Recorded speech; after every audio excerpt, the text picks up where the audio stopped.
Uzaylı ile yüz yüze görüşme ve Mavi Kitap projesi. Edward Joseph Snowden, Amerikalı bilgisayar uzmanı. Eski Merkezi İstihbarat Teşkilatı CIA ve eski Ulusal Güvenlik Dairesi NSA çalışanı.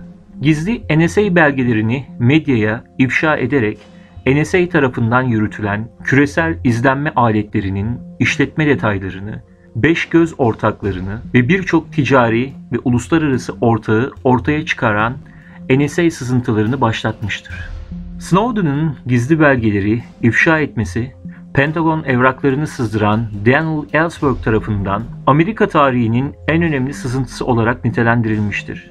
5 Haziran 2013'te başlayan bir süreç, Prism, XKeyscore ve Tempora gibi internet izleme programlarının yanında Amerika ve Avrupa'nın telefon metadatalarının alıkonmasını ortaya çıkardı.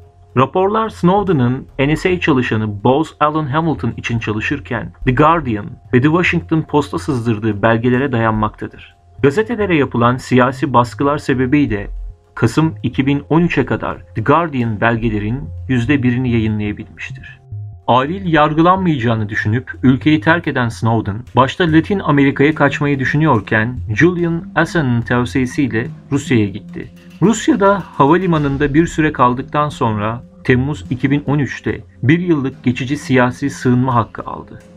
Sürenin dolmasından sonra 1 Ağustos 2014'te 3 yıllık geçici oturum hakkı elde etti. Bir tartışma konusu olarak Snowden çeşitli çevreler tarafından kahraman, ihbarcı, muhalif, hain ve vatansever olarak nitelendirildi. Snowden'a göre onu belgeleri sızdırmaya iten tek neden halkı onlar adına ne yapıldığını ve onlara karşı neler yapıldığı konusunda bilgilendirmekti. İfşa edilen belgeler toplu gözetleme, hükümet gizliliği ve ulusal gizlilik bilgi mahremiyeti arasındaki denge hakkındaki tartışmaları alevlendirdi. NSA ifşaların basılmasından 7 ay sonra Snowden görevinin tamamlandığını belirtti.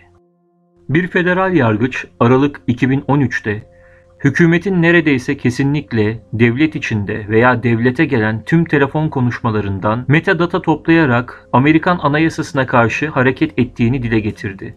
10 gün sonra başka bir federal yargıç gözetleme programının yasal olduğunu dile getirdi ve sonuç olarak programın anayasa uygunluğunun en sonunda Yüce Divan'da tartışması olasılığını yükseltti. Snowden, onu devlet mallarının casusluğu ve hırsızlığıyla suçlayan Amerikalı yetkililer tarafından bir kaçak olarak görülüyor. Ve Snowden şu anda Rusya'da geçici sığınma altında yaşıyor. Başında Edward G. Rappleton bulunduğu Mavi Kitap projesi ise Amerikalıların UFO fenomeni üzerinden yapılmış incelenmelerinin en ünlüsü oldu.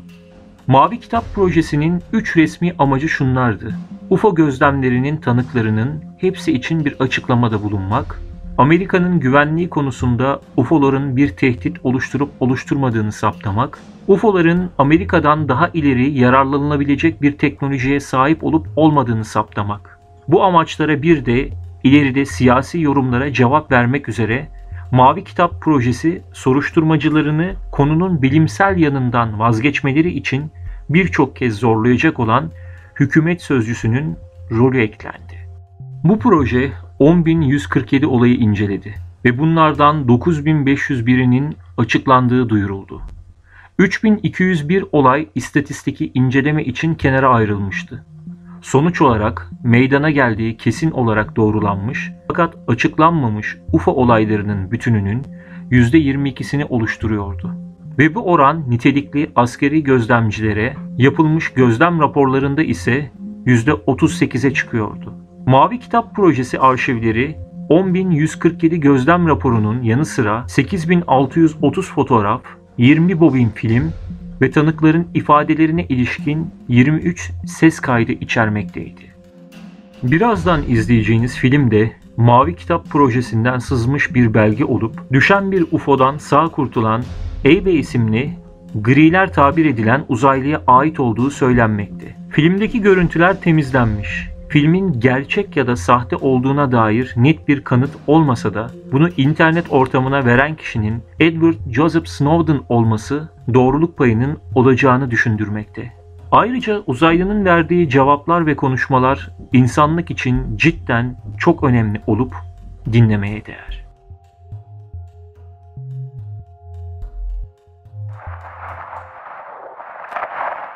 Okay, we're recording. State line of origin? Okay, yesterday you told us you traveled, and I quote, thousands of light years to get here. Yes. Tell us the truth, or the word will never leave you. It is truth. I thought about for your future. Truth.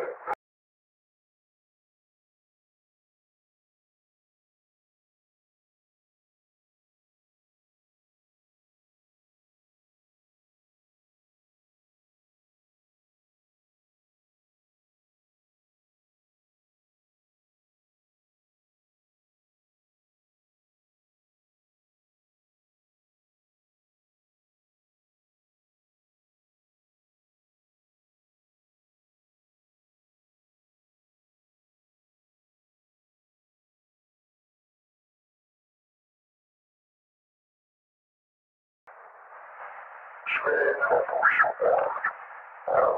Ancestors. Okay, so how about we concentrate on your time?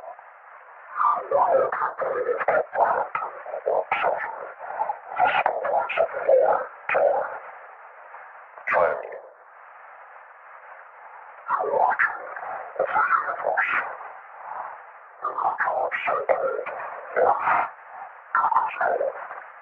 Wait, so you know the meaning of life? What's the difference?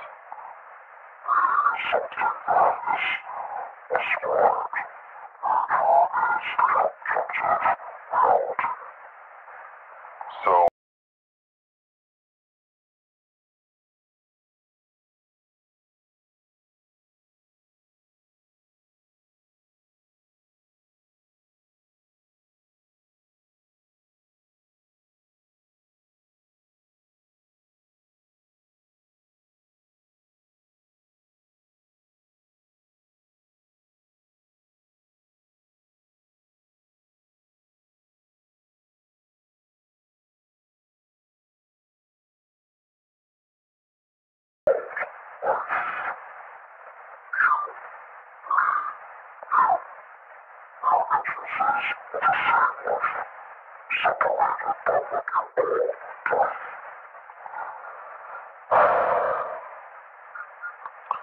okay, so let me get this straight.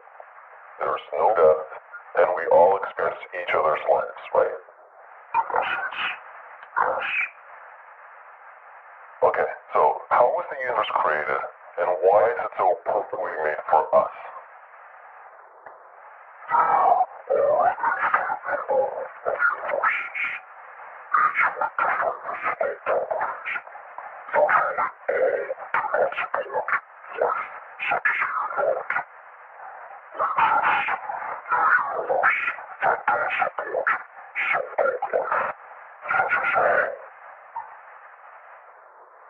Moving on. Okay, so why?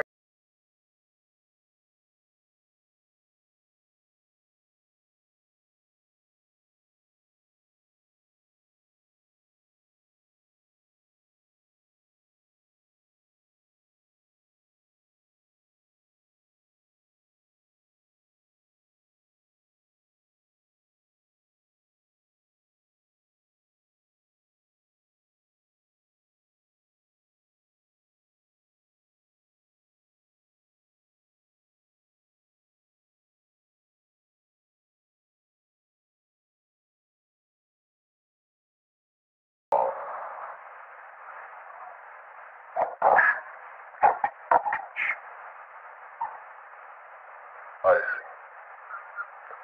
Okay, that's it. Thank you.